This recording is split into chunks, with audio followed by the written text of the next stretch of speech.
এই মাদ্রাসাকে পুনর্জীবিত করার জন্য পাগড়ি আছে, পাঞ্জাবি আছে, লম্বা নামাজ পড়ে না, এই মাদ্রাসার অবস্থা হয়েছে,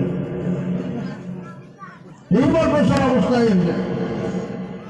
এই জন্য এই মাদ্রাসাকে জিন্দা করা, যে সমস্ত বুজুর্গ এই মাদ্রাসার খুঁটি কেটে দিচ্ছে, ওনাদের কি আশা ছিল যে আমরা মারা যাব, এই মাদ্রাসাগুলো চলবে, সব পাবো, আল্লাহ আজাদ থেকে আমরা বাঁচে থাকবো। আমরা পাবলিক 1 টাকা 2 টাকা 100 200 করে ধান দেয় কেন দেয়? ফলো করে নাজাতের জন্য, ফলো করে যেটা আল্লাহ জাহান্নামে না দেয়। কিন্তু আজকে দেখা যায় চালা হয় মাদ্রাসা পড়া নাই, মাদ্রাসার ছাত্র নাই। মানে আপনাদের কাছে অনুরোধ করলাম, আমরা সিনিয়র মানুষ হিসেবে, সিনিয়র আলেম হিসেবে, মুরব্বী হিসেবে এই জায়গা পার্শ্ববর্তী মাদ্রাসা লালুর মেহরবানি আছে, পার্শ্ববর্তী মেহরবানি ফরকানি আছে,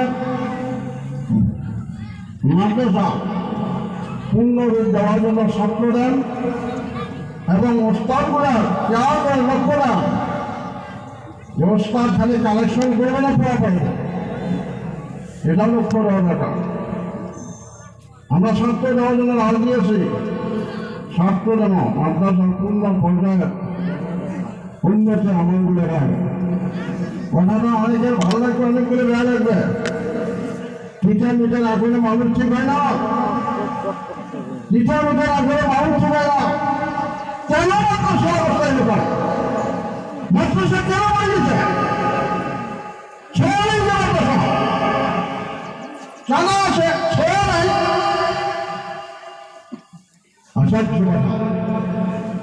এটা পাবলিকের কর, মূল শিক্ষক বলব, মূল কমিটি বলব, বেশ টাকা কেন আলাদা না? প্রত্যেকটা মানুষের হয়েছে মাদ্রাসা, কে চালে যাবে? মেয়ে মানুষের চালাবে, পর্দার আওয়াজ হয়ে চালাবে। এই জন্য অনুরোধ, এই মাদ্রাসা যাতে পূর্ণ রূপ পায়, মাদ্রাসা যাতে ছাত্র ভর্তি হয়, লেখাপড়া সুন্দর হয়, কমিটি দেবে দেন, প্রস্তাব দেবে দেন, অন্তত এই গানের প্রত্যেকটা মুরব্বী জোয়ান সকলের কাছে একদম সবিনয় অনুরোধ, মাদ্রাসা দিকে লক্ষ্য দেন, মাদ্রাসা থেকে আপনার চিন্তা করেন। বাবা তোমার হচ্ছে বড় বাবা, আমাদের সুগন্ধের যারা আছে, ভাস্কর দেওয়া যায় 10 মিনিটের জন্য কয়েকটা কথা বলে তারপর আশ্বাস করে হবে।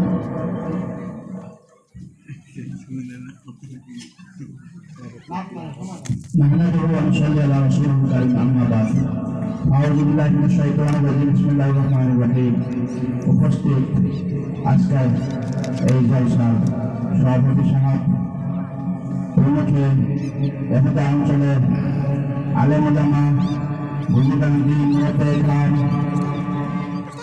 প্রত্যেকের কাছে আমাদের অনুরোধ, আপনারা যার সামনে জায়গাটা খালি আছে দয়া করুন,